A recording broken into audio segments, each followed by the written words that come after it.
Do you feel like the offense kind of took some steps forward last week in Kentucky? Yeah, I feel like we did.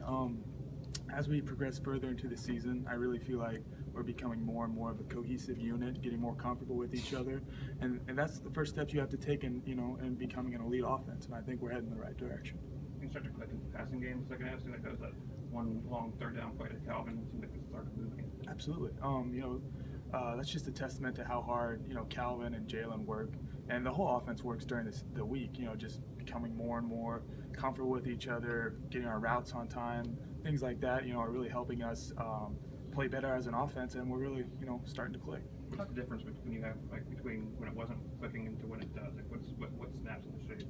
Well, you can just tell that whenever we are clicking, we're moving the ball, we're protecting great, we're getting people open, we're doing what we're supposed to do. And whenever we're not, that's when we struggle. That's when we go 3 and out and things like that. And so whenever we can, really figure out what we're doing, then we can really move the ball well.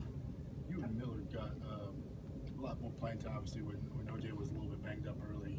What did you see from that experience and playing alongside him a little bit? Just that everyone's got to be ready. You never know what can happen. OJ goes down, and thankfully, he's a superhuman and he heals really fast.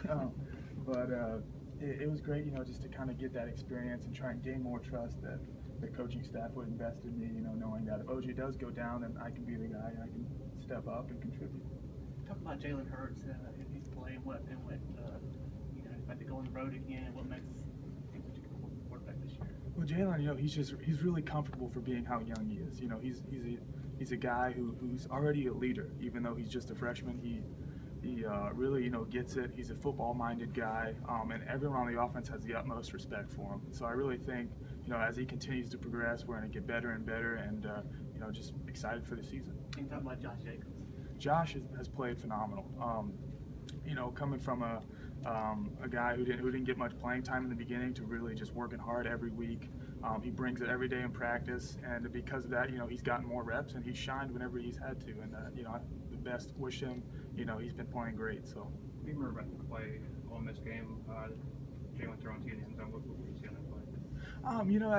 I really wasn't supposed to be an option there. It's kind of more of a decoy, and it just shows that always run your routes hard. You might be open, and it's a little bit of a miscommunication. I was open, and I kind of misjudged the ball, and so we'll get it right. We worked on it, and we're good now, and it won't happen again. How much has Bradley Bozeman stepped up as an offensive leader on the offensive line? I know you're not always with them, but yeah, just from he's really stepped into his own from signal calling to IDing the mic in the front and things like that. He's becoming more comfortable, and he's really realizing this is what we have to do and I have to do in order to make the whole offense click, because without him, we can't make our calls. The quarterback can't, read the front and things like that. So the fact that he's been playing so great has really helped our offense. What's he like as a guy in the locker room? He's kind of always guarded with us. Yeah, I would say he's goofy. He loves playing football and genuine, super nice. He loves being around people, and that's what makes him a great teammate. Nick has kind of talked about Jalen still has ways to progress with his reads.